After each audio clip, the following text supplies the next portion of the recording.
Dice Tower Tonight, episode 106. This game sounds funny. Welcome to Dice Tower Tonight, a video cast about board games and card games, and especially the people who play them.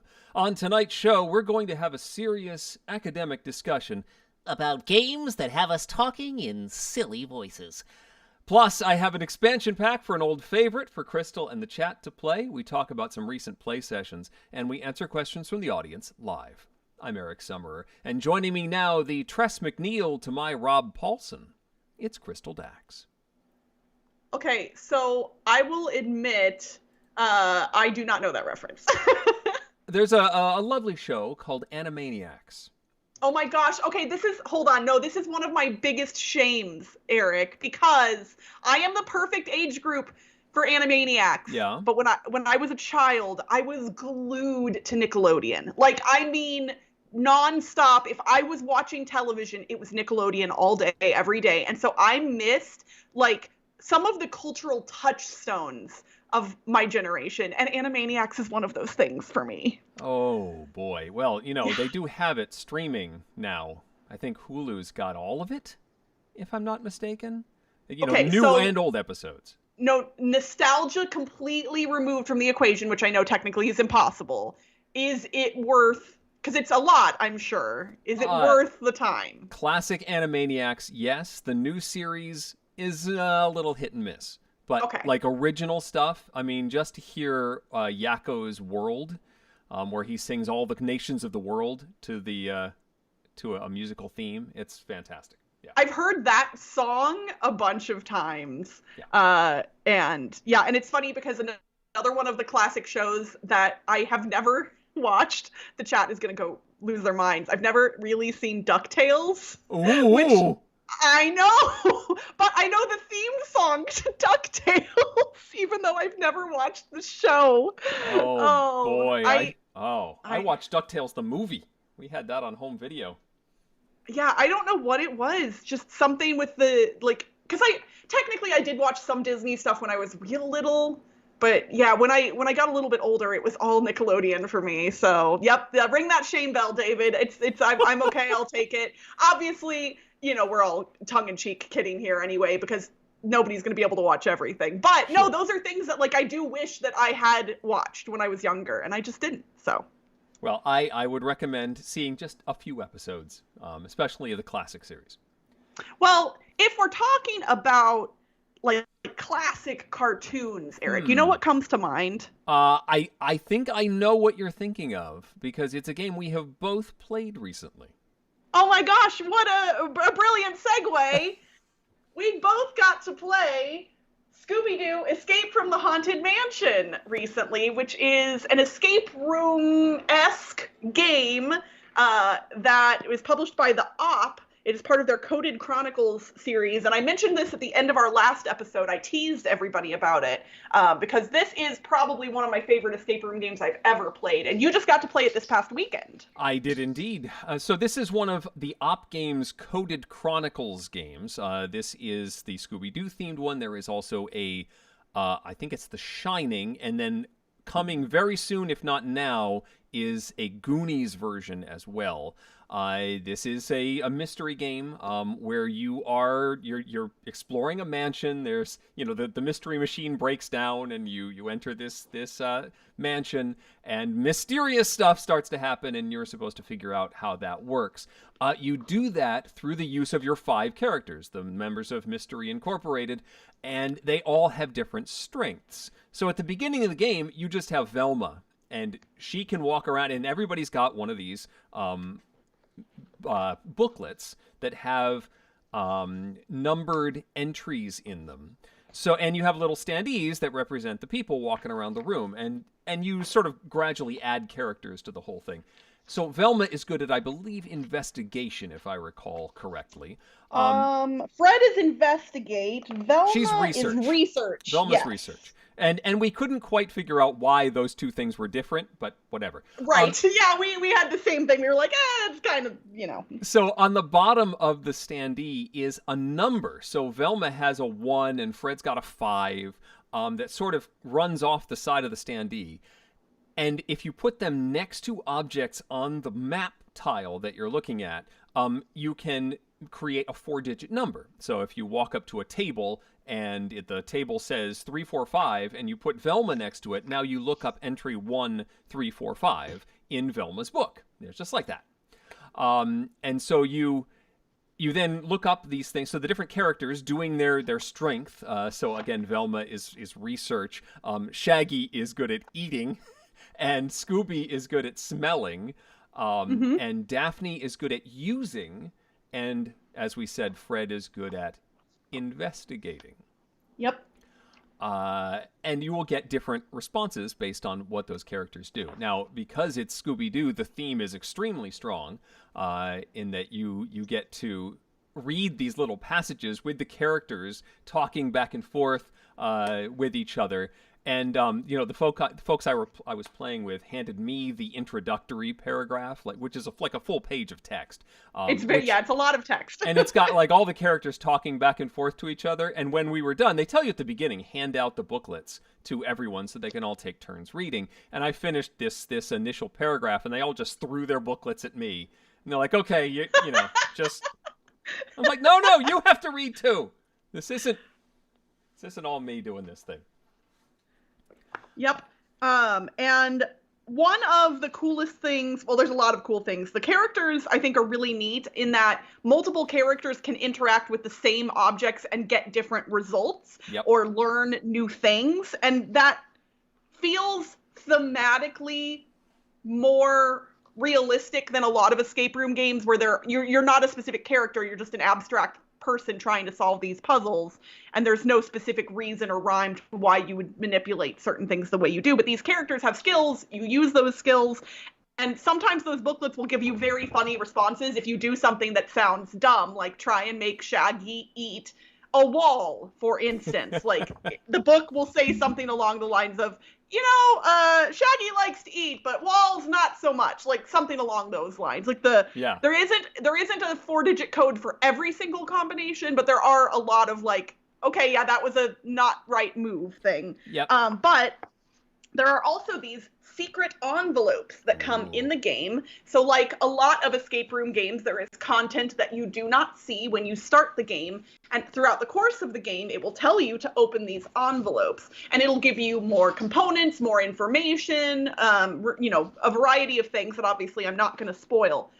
This is going to sound silly to some people, maybe, but one of my absolute favorite things in this game has nothing to do with the gameplay at all. It has to do with the fact that when you finish using the components from these envelopes, in the middle of the game, it says, return X, Y, and Z to envelope number 3. It cleans itself up.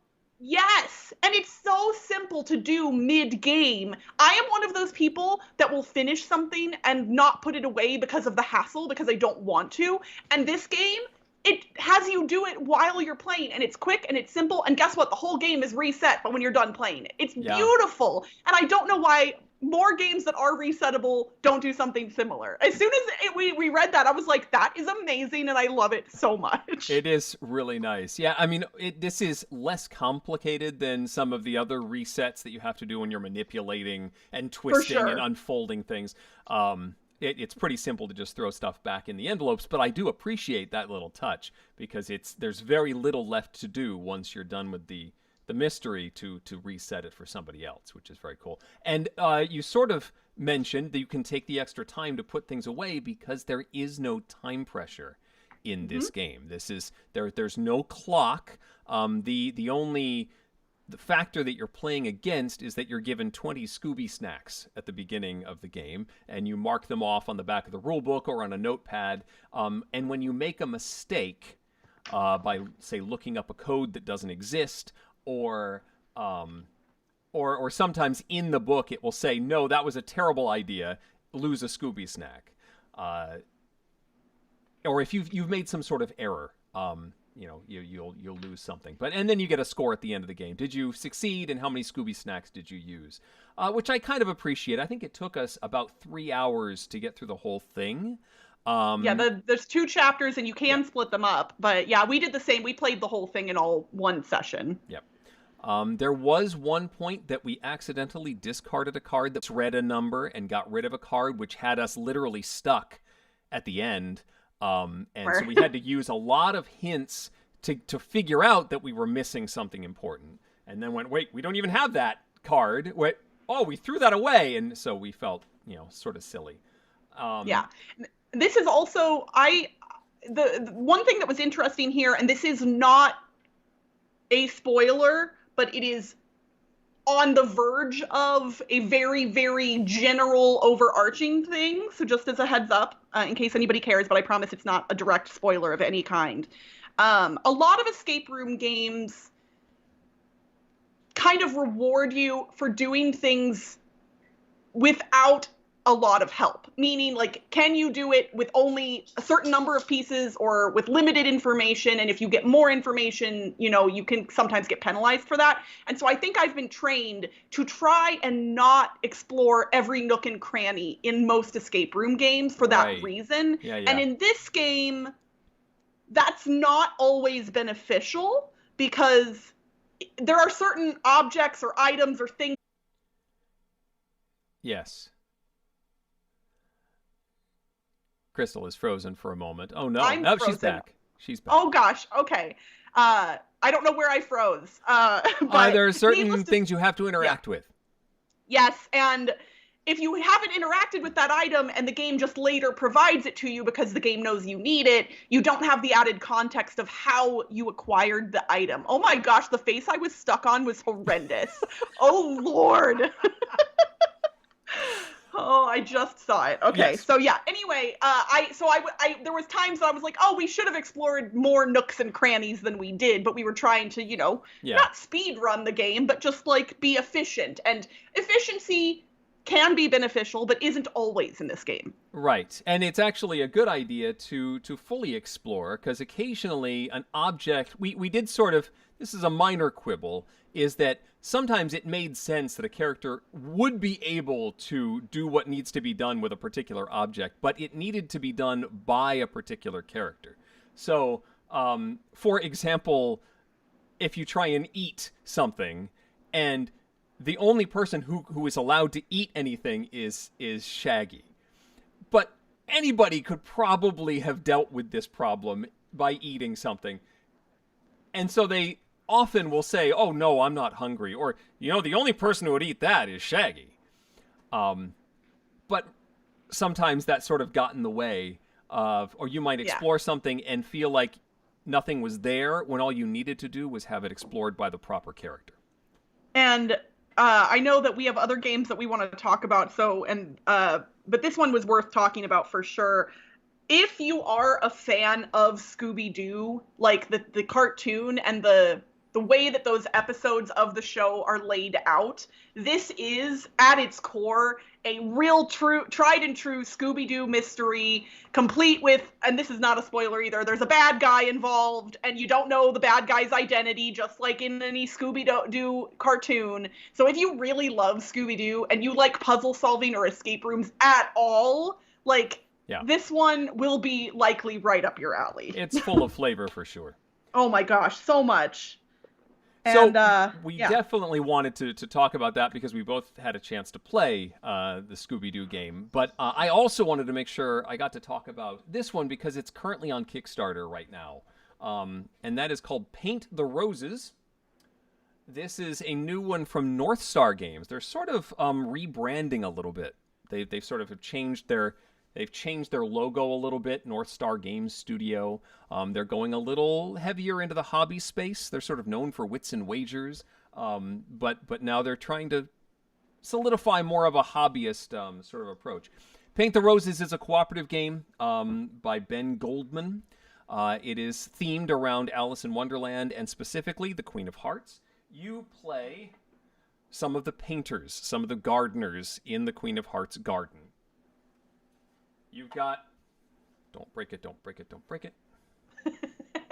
You've got this map that's a hex grid. There will be some tiles placed on here at the beginning of the game, but your goal is to fill the entire grid, because every turn you're going to put down a new tile.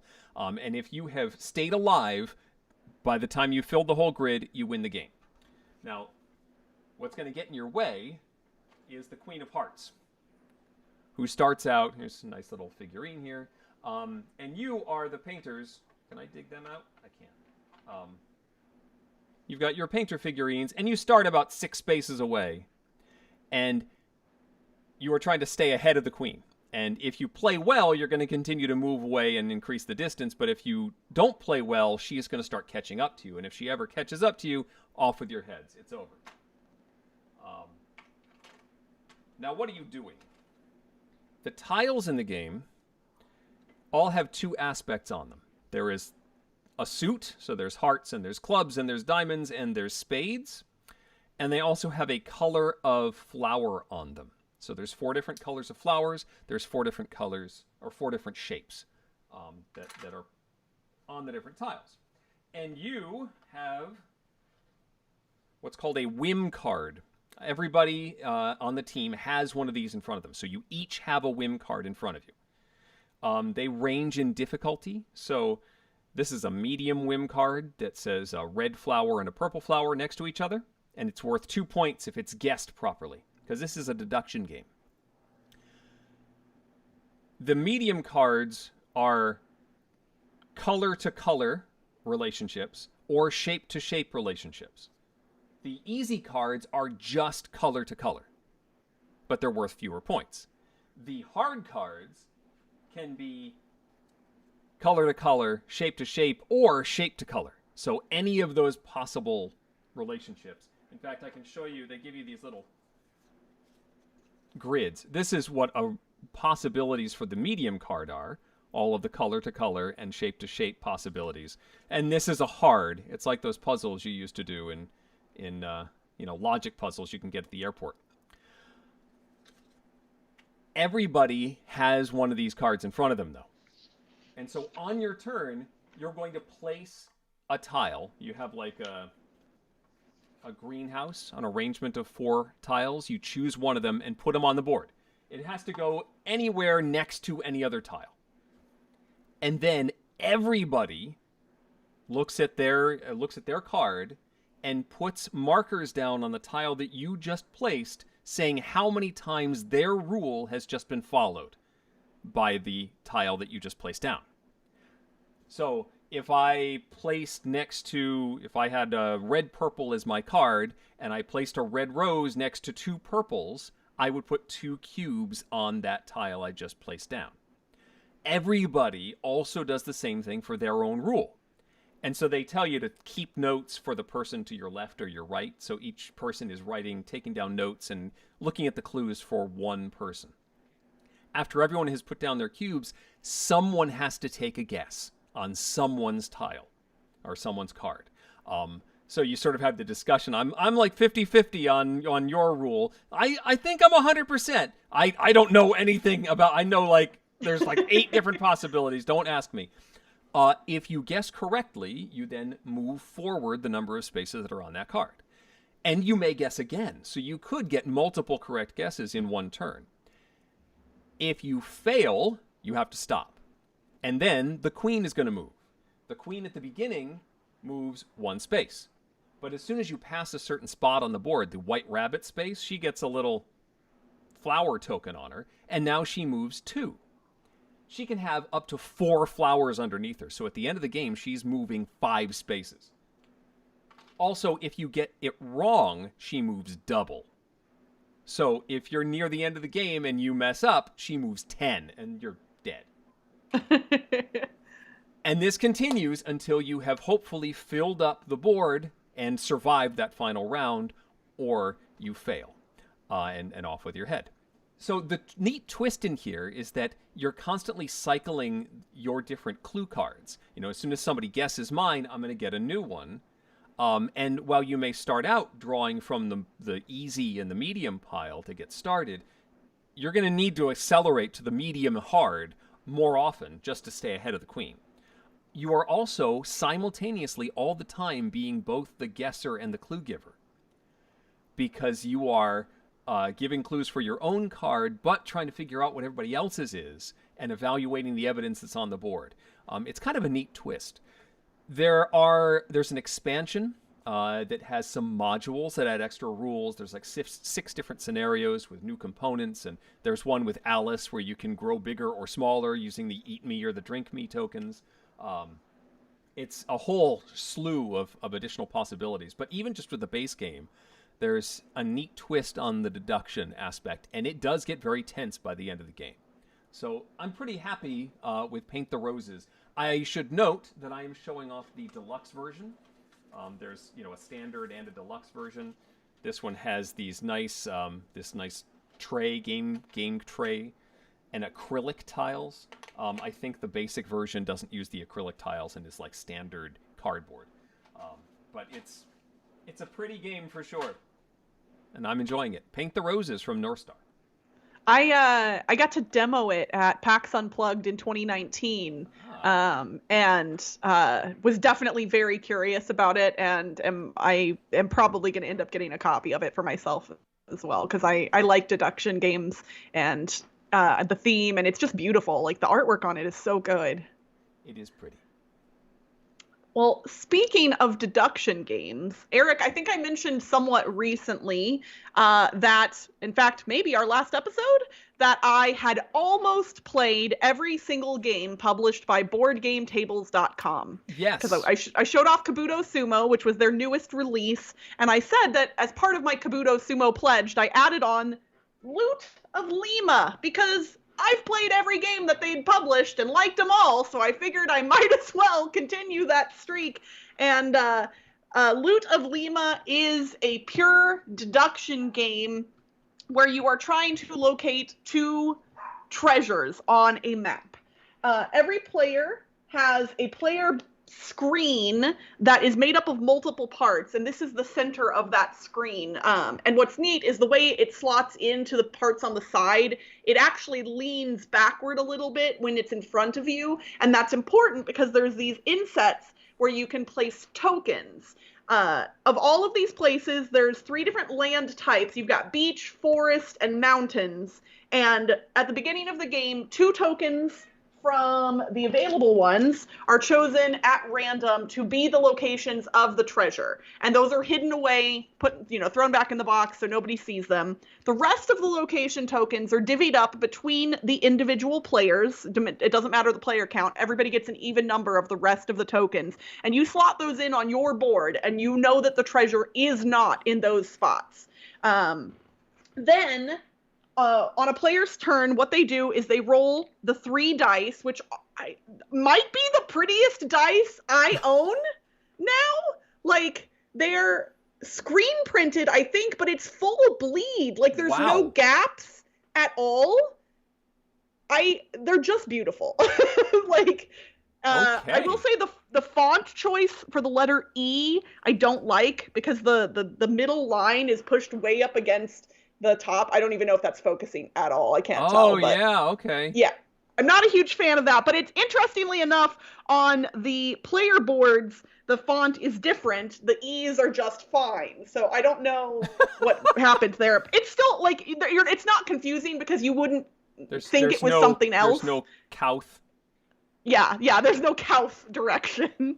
So you roll the 3 dice on your turn, and then what you get to do is you get to ask one of the other players for information about their player board based on the dice you choose. So for instance, let's say I rolled south and southeast on 2 of the dice. I can then put my board, so I can either ask about southeast to south, meaning just this tiny wedge, or I can flip these and ask about south to southeast, which is everything except that tiny wedge. And if the dice match land types, meaning they show the same land type, I ask specifically about only forest, beach, or mountain. If they do not match, I'm asking about everything in the area of the map that I've selected. So if, for instance, if I was asking about east to south and the dice matched and they were both green, I would be asking that particular player, how many tokens do you have in the forest area between east and south? And they would just sit, and then they just outwardly say a number. So they might say 0. So then I know that player doesn't have any tokens there. There is a sheet where you take notes. Obviously, this on stream will not give you any helpful information. But yeah, you take notes, and you take notes on everybody's turn, because since this is all spoken out loud, you get to hear what the other players are asked and what they respond with as well. And you're collecting information, and once you're certain a player has a token in a particular spot, for instance, at one point, I asked about a tiny wedge during the game, and I said, how many tokens do you have in that section? And the player said 3. So I knew that they had all 3 of those tokens, and there are tokens with the faces of each of the characters that match the player boards. And so then you put that player's token in that spot, and you know the treasure isn't there. You only get to guess one time, and you're eliminated from the game if you're wrong. So once you've narrowed it down and you think you know where the 2 treasure spots are, you can guess. If you are wrong, you still give give information to the other players. This is not exciting as deduction games go, if that makes sense. And I'm not saying that as a criticism, but there's nothing like super crazy exciting about this game. It is very straightforward logic, puzzle solving deduction. But if you like that, it's solid. I really enjoyed it. In fact, when we started, I was actually thinking, oh, maybe this is going to be the one game of theirs that I'm not going to like. But I would say it's probably not at the top of my list of their published games. But man, the further we got into it, the more into it I was getting, especially because having to choose when you roll these dice where to ask information from and who to ask it of, those decisions made it really interesting in a way that I didn't expect. So I don't know how many games Board Game Tables has published now. It's not a ton, but I've played them all, and I recommend. And they have 2 more games on Kickstarter right now, and I have already backed that Kickstarter. So okay, we'll see how those go, I suppose. But that was Loot of Lima from BoardGameTables.com, designed by Larry Levy. Neat. All right. Yeah. Three big thumbs up for us on these games. I know. What a day. What a day. Well, let's keep it moving. So later on the show, we're going to talk about games that have you talking in silly voices. So as we were discussing what we were going to play this time, we just could not do the show about silly voices without breaking out Trivia Trolls. Trivia Trolls, we've played a few times here on the stream, and in fact, Crystal, they found us.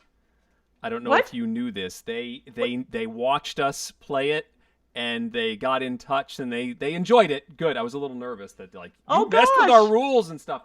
But they enjoyed us playing the game. Trivia Trolls is a party game that is officially played with 2 teams.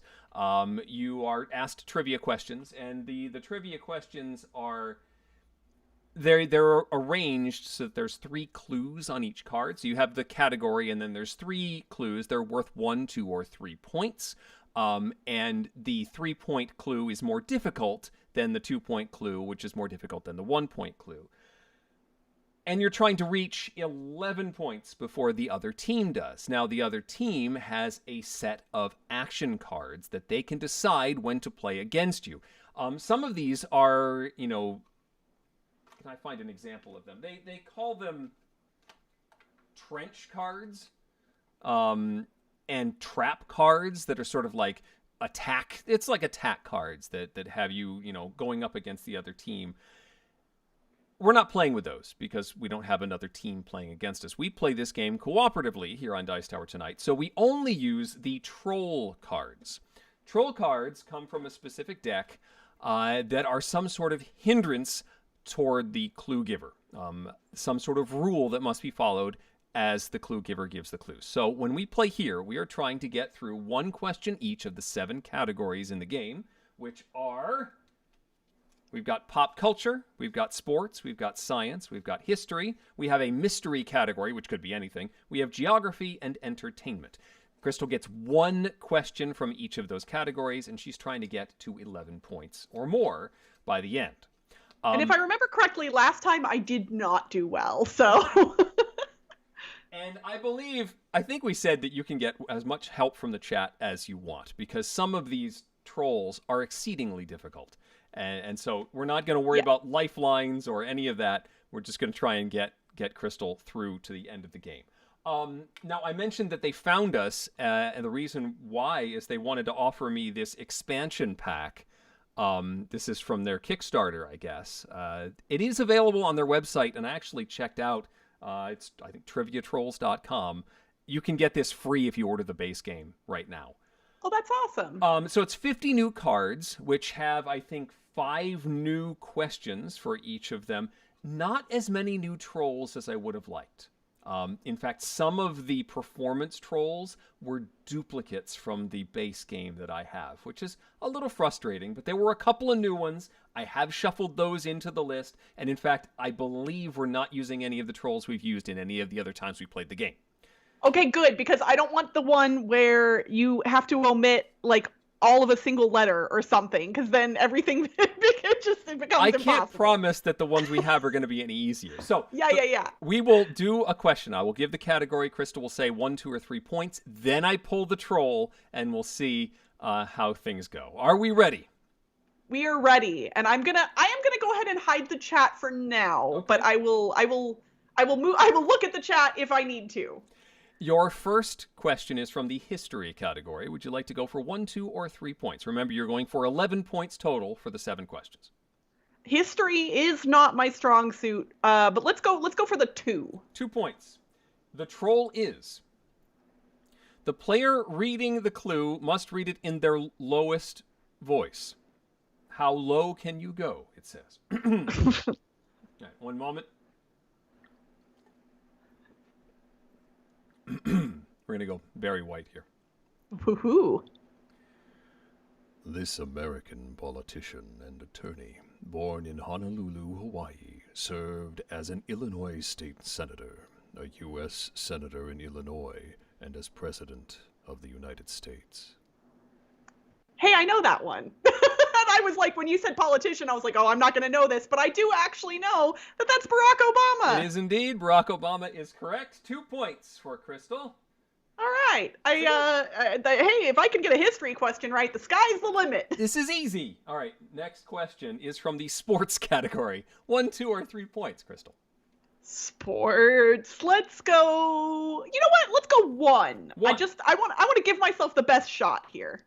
And the troll is...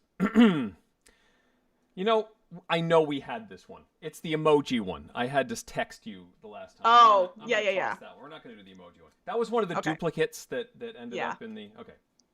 The troll is... the player reading the clue must read the clue without the first letter of each word. Oh, gosh. 1 point, correct? Yeah, 1 point. His port asts 9 nings and includes ositions hort top and atcher. Baseball. Yes.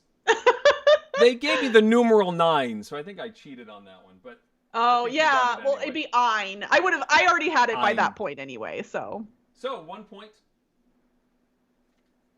Your next question is a pop culture question. Okay, 1, 2, or I 3. might need the chat's help, but we're going for the 3 this time. 3 pop culture points. is my strong suit usually. Lots of baseballs flying by in the... Okay. 3 points for pop culture, and the troll is...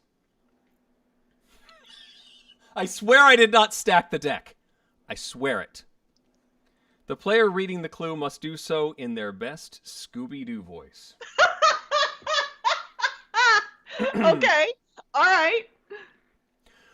This mobile device video game had reached 3 billion downloads in July of 2015, making it the most downloaded freemium game series of all time. Scooby-Dooby-Doo! Okay, well, first off, chat, put some hype in the chat for Eric's Scooby-Doo voice, because no wonder your game group handed you all those dang books. That's really All right. tiring. A freemium game that came out in 2015 and got 3 million downloads. I mean, there are a lot of freemium games. When did Fortnite come out? Did Minecraft come out in 2015? It feels like it's older than that. Is it only 6 years old? Is Minecraft really only 6 years old? It feels like it's been around for a decade. I mean, 3 people in the chat said Minecraft, so no, Candy Crush has definitely been around since before 2015. That's older. All right, well, 3 people said Minecraft, and I don't have a better answer, so let's go. Oh, Minecraft is not free either. Sometimes it is, right? On some platforms. Oh, gosh. Well, we don't have anything else, so Minecraft is our answer, Eric. Minecraft is incorrect. If I gave you the 2-point question, this mobile device video game decided to use pigs as the enemy, representing the concurrent swine flu epidemic Angry Birds. that took place at the time of the game's launch. Angry Birds. Angry Birds would have been correct, yes. Wait, also Angry Birds has only been around since 2015? Apparently. I feel like I played a lot of Angry Birds, and I haven't played Angry Birds in a long time. Oh my gosh, time is just... Okay. I don't understand time. Wibbly wobbly. You have 3 points, and how many questions left? 4. 4. So we have to get 7, 8 more points. Okay. So average of 2 per question. Science is your category. Let's go for the 2. Going for 2 points. The troll is... The clue reader must read the clue in their head once, then close their eyes and recite the clue from memory.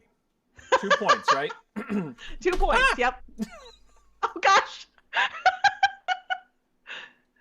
Hey, I see the bunny hat. Hi! Hang on a second.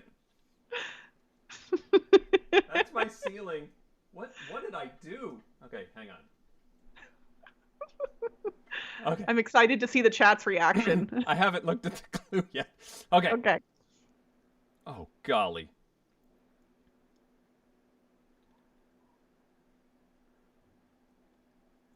All right. This form of electromagnetic radiation falls between infrared and something on the electromagnetic spectrum. Okay. Something that's between infrared and something else. Like, you've got microwaves that are, I think, electromagnetic. You've got, what else? Like,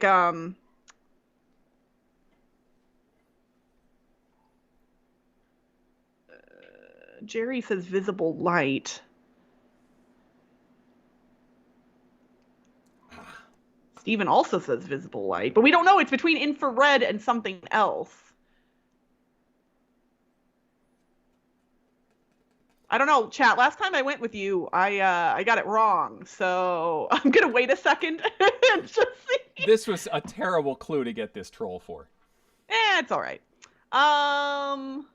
Ultraviolet. Ooh, if it was between infrared and ultraviolet, that would be visible light. Is everyone already saying? Okay, sure. Visible light is our answer, Eric. No, the question, or the full clue, if I had been able to read it correctly, this form of electromagnetic radiation has a long wavelength falling between radio waves and infrared waves on the electromagnetic spectrum.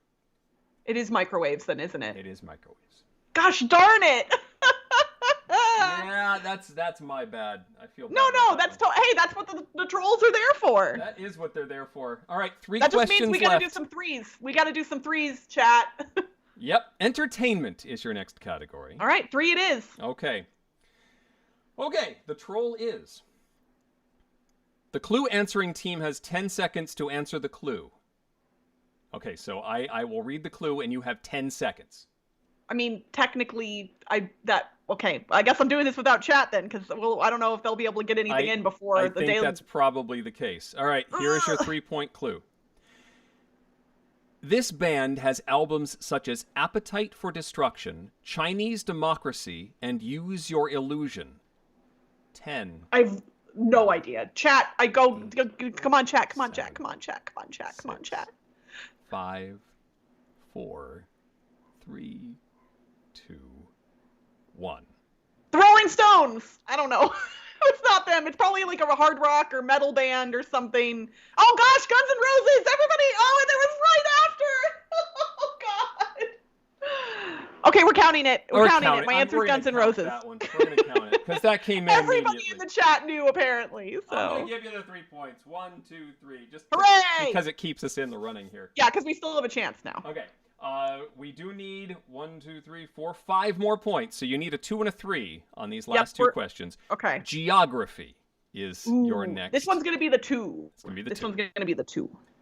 And the troll is. Start clapping those pom-poms together. The clue reader must read the clue as a cheer. Okay. Miami, San Juan, Puerto Rico, and Bermuda make up the vertices of this mysterious area. The Bermuda Triangle! Yay! Yes! Let's go! You gotta do the whole hand clap thing, I'm trying not to actually clap too loud because of the microphone, but it's like the cupped clap thing. All right, well done. That was excellent. Okay, last one is going to be the mystery category. It could be anything, and I'm assuming we're going for 3 points because we're going for have to 3. do it. The troll is.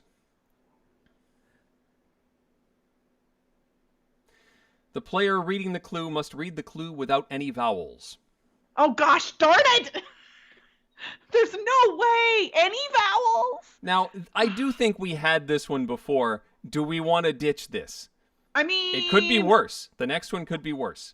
Let the chat decide. How about that? We'll let the chat decide whether we stick with no vowels or take whatever we're given next from the stack.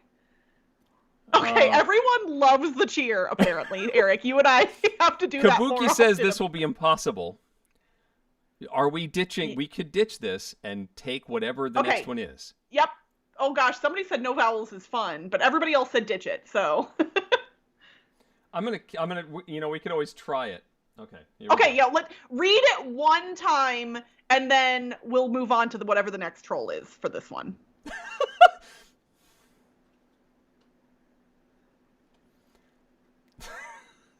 Are you sure that we're ditching it? Okay. Okay, maybe, but what would be funnier for the stream? What would be more entertaining, We're ditching Eric? it. So, Okay. the player reading the clue must hold their tongue between their fingers. Yep, that's the one we're gonna do then. 97% of this island chain was declared a national park by presidential decree in 1959. Okay, 97% of this island chain was decreed a national park. I mean, it has to be Hawaii, I would think.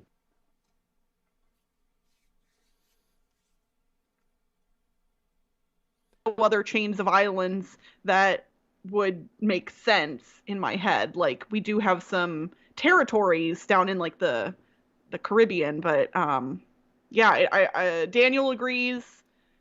Corlu says, does it have to be American? Do other countries have national parks? Because I don't even know. National parks is an American thing as far as I am aware. Oh, I froze again on the stream. You did. Oh, gosh. Okay. Well, yeah, I'm going to go with the Hawaiian Islands. Kabuki got it right, and it came in just after you answered. Oh, man. It's the Galapagos Islands. We actually, I think, I could be misremembering, but I believe Rand McNally himself came to my elementary school to talk about the Galapagos Islands when I was a kid. Does that make sense? Would he have been of an age that would have... I don't see why not. I think that's a thing that happened. I think that I got to hear about the Galapagos from Rand McNally when I was a kid. I don't know. We're going to say I did, because I don't have anybody to refute it, so... Well, Kabuki has won the game, but Yep, everybody Kabuki! else... Yep. Here, cheer claps for Kabuki! All right, good job. Good game.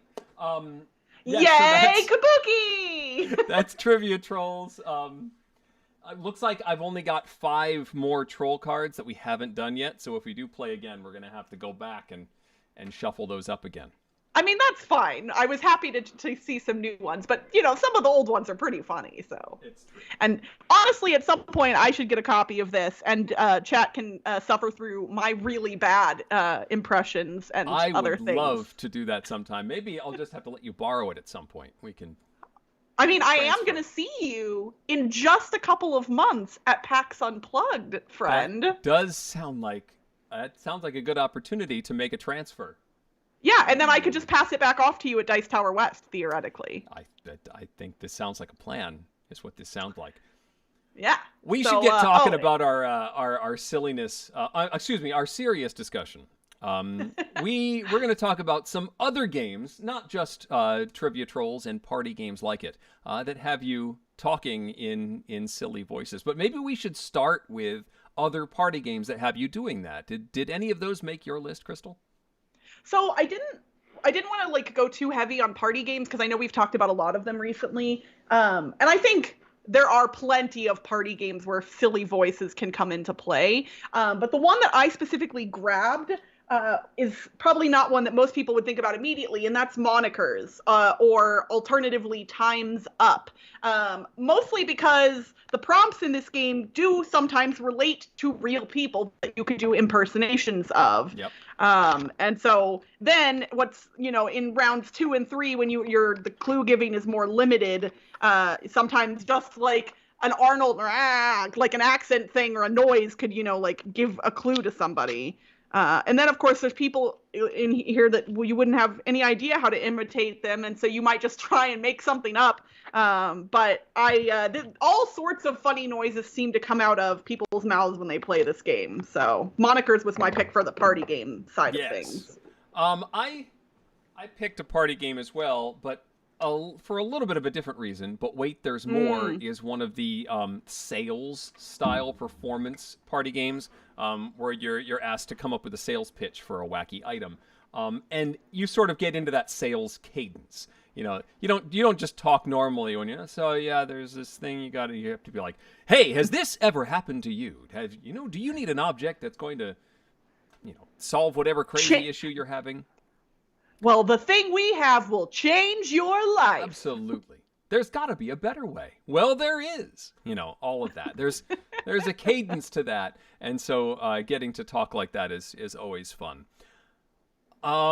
There's a few role-playing style games. I mean, certainly if you're going to play a full-out RPG, you're probably going to do some character building and role-playing stuff.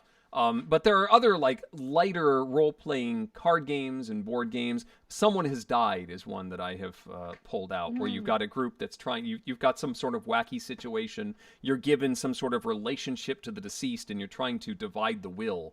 And so there's discussion rounds where you sort of try and figure out who should get these prized items that the deceased has left behind. And that usually results in you playing more of a character and talking funny and getting into wacky conversational situations. Did you grab any other party games in particular? Party games, I think that was it for my party stuff.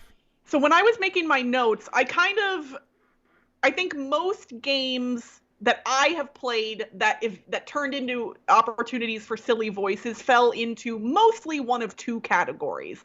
And the two categories for me are games with critters or creatures and games with narrative story as part of the gameplay. Those are kind of the two categories that my brain came up with. What were you thinking in terms of general types of games that this lends itself to? The playing of characters, and then sort of the situation that lends itself to humorous discussion and presentation. Let's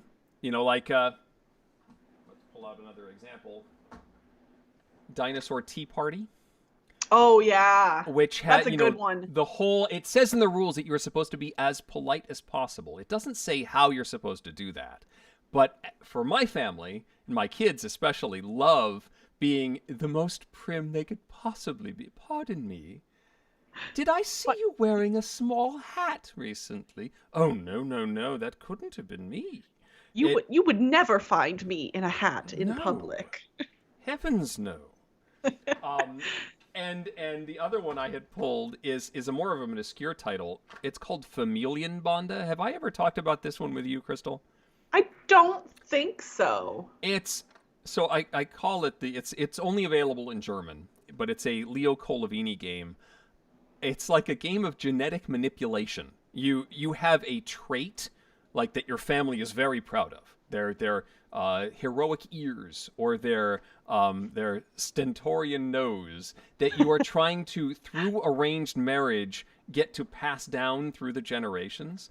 And so you're playing cards and combining people and then making kids that go into the next generation, which gradually expands through this family tree. And eventually it's worth much more points if you get that trait to the bottom. But every time a marriage is arranged, we present it as if it was in the society papers. Oh my goodness. I'd like to announce the wedding of this fine couple. And we give them all names, like Lady McSchnoz and stuff like that. But we treat it as if it's the highest society. It's a ridiculous game with these caricatures and silly people. But we treat it very, very seriously. Absolutely. That sounds right up my alley. It sounds kind of similar to how I treat Sheriff of Nottingham, where I definitely like get into character as the sheriff. And I'm like, I'm sorry. I don't see any coins on your bag there. And do you not respect me as the sheriff? Do you think I'm just going to let you into town without you showing proper respect to me? And people, like new players to that game, are just like wide-eyed staring at me because I do not prep them for the moment where I do this, and they all just like, they're like, oh, this is serious. And then they realize that obviously it's very silly serious, and then they all get into it and they're like, excuse me, I'm the sheriff now, and I respected you. I put a coin on the bag earlier and you're not respecting me now. And so it spirals from there. The first time I ever interacted with a designer with Calliope Games, he was playing Sheriff of Nottingham, and he did just that. Like, he just went over the top with the ridiculous British accent and the, "How dare you? What you put this in front of me, and there's nothing to me." And it was just like spitting all over the table. It was lovely. It was very entertaining. Oh my gosh, that's great. Chat was mentioning Tales of the Arabian Nights, which is a very good one to break out characters. I mean, it's similar to what we were talking about with the Scooby-Doo game. When you've got any sort of paragraph to read, Mice and Mystics is definitely one that I have done the silly voices or stuffed fables. When you've got, when you got a voice for a stuffed elephant and stuffed lion, and all these, I see you have Aftermath there. Aftermath, yep, same people Mice making all three of those games. Guinea pigs and all of Jerry Hawthorne's adventure book games lend themselves to being interactive storybooks. And very much so. The voices. And I highly recommend playing those games with your best friend who happens to be an elementary school teacher with the like best storytelling voice in the whole world. Ooh. Like, we played through the entire campaign of Mice and Mystics, which, for the record of their games, I actually don't really like Mice and Mystics that much. I think the story is great, but the gameplay is kind of it's okay. And I think they've gotten way better with the later titles. Yeah. But like, I played through that whole dang campaign, and I was just sitting there, like, hands on my chin, just listening to my friend read us the story. And I literally said to her at one point, I was like, will you just come home with me and, like, read me stories to go to bed? Because she was that good at it. I did. That's how I got my kids interested in Mice and Mystics. I started reading the text as bedtime story. And then they're like, what happens next? Well, we have to play the game to find out. Okay. Yeah. That is sneaky, and I like it. Nick says, I'm not sure Comanauts lends itself to voices. Not as much. Although, I guess there's the big bads, the personality traits that are haunting this guy. Those sometimes speak, don't they? I don't know. I still never played it. I watched you play it on the pre-cruise game day. Yes. I think. Like Yes. before the Dice Tower cruise, like we were at the hotel playing games, and you were playing some Comanauts, and I sat around and watched for a little while. But that is my only exposure to the game, and Yep. it's one of those ones that like I'm interested in, but not enough to like go seek it out at this point. You know what I mean? Yeah, I mean, if you've got Aftermath and you're, I'd say Stuffed Fables is also, those two are both very, very strong. Comanauts isn't quite as strong. It's a neat game, it's a neat concept, but it's also kind of creepy in some ways. Yeah. I far prefer Stuffed Fables and Aftermath. Okay. So I have a couple other games that I pulled, and this falls into, well, actually, you know what? I would say there's another category that I didn't mention before. And one of these definitely relates to it. The other one loosely does. And that would be not just games with characters, but games with intellectual property characters. Oh, Like yeah. not just a character like you're playing, but a specific character that already exists that you have familiarity with. Obviously, that Scooby-Doo escape room game would fall there. And then the two that I pulled would also fall in that realm. Now, obviously, Horrified is talking about more generic monsters, but they have seen so many screen adaptations that you could theoretically voice the monsters if you wanted. And the game doesn't facilitate that part of it, but I will say that when I've played this, I've found people making noises that like you wouldn't necessarily anticipate them making. At one point, it wasn't even a monster related thing. I played this on stream with Ambi, and she was collecting villagers to like shepherd them away from a monster, and she was like rawr when she grabbed all the villagers, and I was like, what are you, you're not a monster. Like, it was very silly, and she was like, I have no idea why I made that noise. But I mean, you've got what the goal is to get Frankie and the bride together, and so you can reenact the love scene. I mean, that's true. And then if you happen to be of a certain age and spent a lot of time on the internet in the early 2000s, you cannot play this game and not voice the characters. You can't. Like, I checked homestarrunner.com daily for probably years. And when I say daily, obviously, that's a little bit of an exaggeration, most likely, but at least weekly for a very long time. And I can quote Teen Girl Squad and Strong Bad emails all day. In fact, fun fact, a content creator in the board game space, one of the hosts of the Ding and Dent podcasts, Raph Cordero, if y'all don't know him, he's wonderful. He and Charlie have a great podcast. But Raph had an email answered by Strong Bad. What? Yes, I know somebody who had an email answered by Strong Bad. And it makes me feel very special, even though I had nothing to do with it. I may or may not have attempted to write something wittily enough to get on the show, but I definitely emailed Yeah. Strong Bad and never got responded to. But yeah, Raph Cordero from Ding and Dent definitely got an email answered. If I could figure out which one it was if I thought about it, but I don't remember offhandedly. But I know what you're talking about with the game, because anytime I say arrowed, you have to say it that way. You can't just say I have the arrowed card. No. No, and Arrowed! and the thatched roof cottages. The dog perked up. Thatched roof cottages. Oh my yes. gosh. Indeed. What else did some folks in chat mention? Pirate games, which definitely Ooh. start bringing out the pirate versions of, if you have Forgotten Waters. Like There you this, go. for instance. Oh, yes. And there's like narration too. You have to like read your backstory, and I was a frustrated actor, and I needed to find new material for my work on stage. I will admit, I've never done the funny voices in Forgotten Waters only because Plaid Hat, the voice narration that they had recorded for that game is just so good that I hit the play button. Although admittedly on subsequent plays, I will skip past the ones that I've heard before, but then I don't voice those things because if I already know it, I know it. But there are lots of other pirate games that I own where we've definitely used some salty language, so to yes. speak. Indeed. Yes. There were some other King Arthur games. Anytime you've got like Shadows over Camelot or Monty Python Flux. I should have mentioned those. Oh, There's yeah. anytime you've got the themed Flux games, many times you're asked to quote movie lines. So Yeah. Python Flux or Wizard of Oz Flux has I'm you. not dead yet. Yes.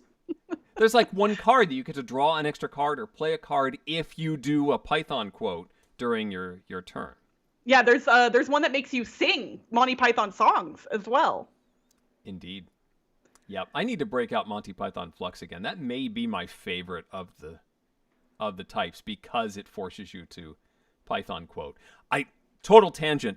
I started quoting Python for some reason, and my youngest was like, "What? Wait, what's that from?" And I was like, "You don't remember the time I made you watch Holy Grail?" "No, I don't think so." So I played back the clip I was quoting from, and he laughed. I'm like, "Oh, you are primed, young man."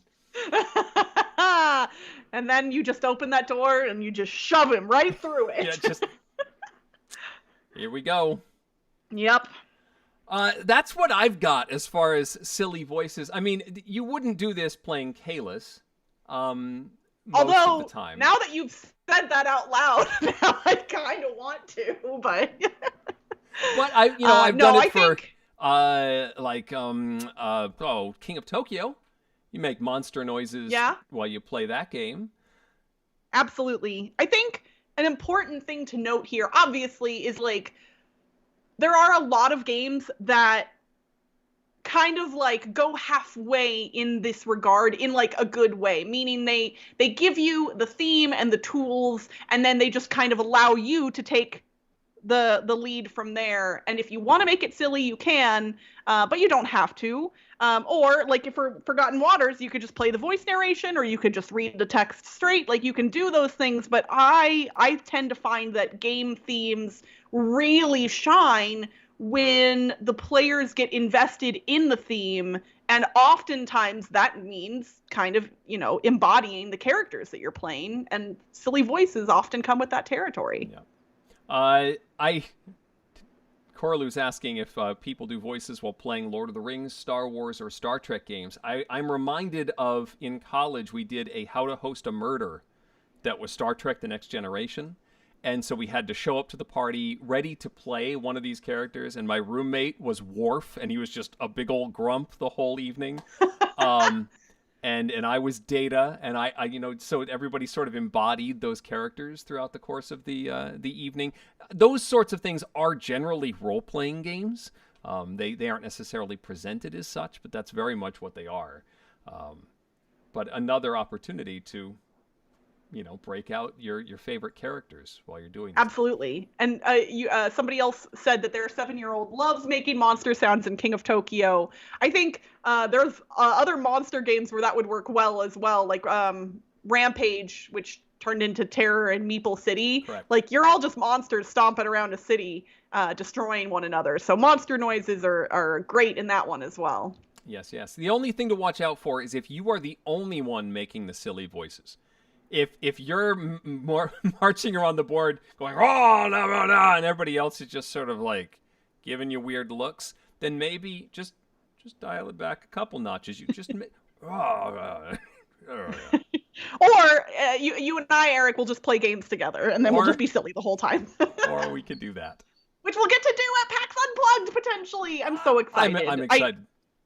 I hope will some be of there. you in the chat will, if it is safe for you to do so and you are able, I hope that we'll get to see some of you at PAX Unplugged. I just confirmed that I'm going to be going this week. And so it's going to be my first board game convention in like almost 2 years. And I'm so excited. I'm very, very excited. It's going to be a fun time. So, I mean, we're already over the line just a little bit, but we can hang out for a few more minutes and answer any burning questions you may happen to have there in the chat. If you want to bring up any other silly voice questions of yours or anything you want to ask to Crystal or me. I did notice at the beginning that somebody said if I didn't make a certain voice that they were going to be sad, and it was Jebediah McGillicuddy, who used to be part of the Dice Tower podcast all the time, and then he just got so grumpy and didn't have anything to say anymore that he decided to stop. And he's based off of a voice from Back to the Future 3. Because there's the guy at the bar who says everybody everywhere is going to say Clint Eastwood is the biggest yellow-bellied Yellow-bellied. coward in the West. That's where Jebediah comes from. Oh my gosh, I love it so much. That's great. We'll see if anybody puts questions in the chat. But I will say I'm really excited to see the season finale of Lower Decks this Thursday. Ooh. Are we at the season finale already? Yeah, season finale happening this Thursday, and then Prodigy starts in a couple of weeks, and then Discovery season 4 starts in November, mid-November, about a month from now. So we have 2 Star Trek series on the air at the same time for the first time since, was it DS9 and Voyager? Is that probably when that was? I think. Or right. well, there was crossover with Enterprise, I think, at some point too, with one of the other shows, maybe. But I thought Enterprise aired on its own. Oh, it might have. It might have been after the fact. Kirk, no, you did not miss a Doggo update. I didn't update on the Doggos. They are doing good. Last week we had a little scary incident where Maybe jumped while she was getting groomed by the groomer and ended up at the vet having to get some staples put in her arm. It's always something with my dogs. But she has been recovering very nicely and is doing great. And Lana is right next to me right now. I'm petting her head. And she's smiling. She's very happy. They did get dinner before the show tonight, so they're not begging me for food right now. Yes. I don't know if what games are you looking forward to at PAX Unplugged? I don't know if I have focused on releases in any way. It's all just sort of I want to just be. However, we're able to do that safely. I want to be with people and get to play some stuff. There are a few. I'm seeing the pictures from Essen. You know, folks, the fair in Essen begins tomorrow, and I'm seeing the pictures of the.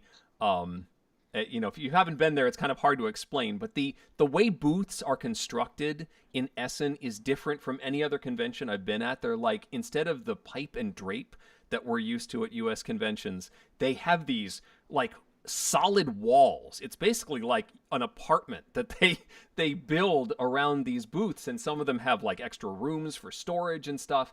And seeing all of these go up and pictures of the solid wall booths in Germany that are going on right now, I've got sort of the longing going on. So really, back to PAX, I'm just looking forward to being there and getting to be part of the experience. The actual releases, I'm sure there are some Essen releases. The new Crew, I'm hoping to get a chance to play if that's available there. I'm hoping that Button Shy is there and that I can pick up some of the newer releases that I picked them up at PAX. And so I show up with a couple of 20s and get a few releases that I've missed out on over the past 2 years now. Yeah, I haven't looked at like what games are. I know PAX is it's less release heavy Sure. compared to some of the other cons in any given year. But what's nice is there have been release heavy cons that just happened somewhat recently, like Gen Con and Essen. And so for the publishers who do attend PAX Unplugged, they often have copies of those games. And I will say, I mean, I've got a backlog of games that I haven't been able to get played, because I haven't been meeting in person with my game group. And I'm still probably going to come home with more games than I should, just because it'll be the first con I've gone to in 2 years, and I'll just be like, oh yes, this, and this. I'm more excited to see humans than games, and just to spend time with humans that, I've been very locked up during the pandemic, like very much so. Like I've had to go to work and be in the office, and I've seen a couple of friends somewhat regularly, but like I haven't been around large groups of humans in a really long time, and I'm just looking forward to that. Dominique asks, why weren't you at Dice Tower West? Well, Dice Tower West didn't happen last year, but it is going to happen in 2022, and we should both be there. That is certainly the plan. I have been at every single Dice Tower West / MeepleCon that has ever happened in Las Vegas because the first year when it was a one-day event in 2015, I was just an attendee. But from 2016 onward, I've been part of the team that helps with that convention. So I've been at all of them and then some. And I'm really looking forward. And if you all have not gotten your badges yet, I know our hotel rooms are almost sold out already. But if you go to dicetowerwest.com, you can get your badges. We have a 5-day badge and a 3-day badge. The 3-day badge goes from Friday to Sunday. 5 days, 130, 3 days, 90. And the hotel rooms are either $69 or $99 respectively, depending on the day of the week. Obviously, the weekend days are more expensive, but it's weird because the website averages the cost out. It is so odd. like Yeah. If you're like $84, this isn't what they told me. It is technically correct, but they averaged all of the days out together. Needless to say, if you want to come to Dice Tower West and you don't have your badges in hotel yet, do that because it's going to be a lot of fun. Well, that probably sounds like where we should end things for this with the plug at dicetowerwest.com. And we're, as we get closer to PAX Unplugged, I'm sure we're going to be talking more about that. And I'm sure planning something to hang out in person. I would actually love to, I don't know if we could do like a little meetup or something. I did at the last PAX Unplugged I had a breakfast event that I hosted along with our friends from Flip the Table and Flip Flory's Super Saturday board game cereal. But I don't know if I'll be able to figure out something like that this time around. We'll see. It is certainly possible. It's possible. All right, friends. Well, if you enjoyed tonight's show, we would really appreciate if you hit the thumbs up button below the video. I can see a whole bunch of you already did that, and so thank you so much. We appreciate your support. We appreciate you all being here. We appreciate those of you who are watching this video after the fact that couldn't join us live, but come back and watch the video even though you can't actively participate in the interactive games. We appreciate you too. Thank you so much, everybody, for joining us. We will be back in a couple of weeks on Wednesday, October 27th. Barely squeeze in one more episode before October is over. Yep, it'll be right before Halloween, and we'll be back that day at 6 p.m. Pacific, 9 p.m. Eastern, as always. But until then, I'm Crystal Dax. I'm Eric Summerer. And you've been watching Dice Tower Tonight.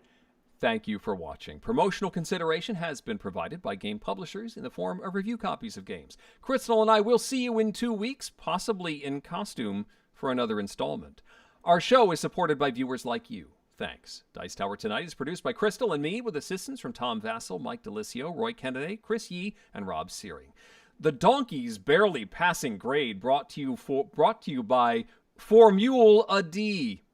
Timothy Pinkham composed our theme, and hosting is provided by GameNerds.com.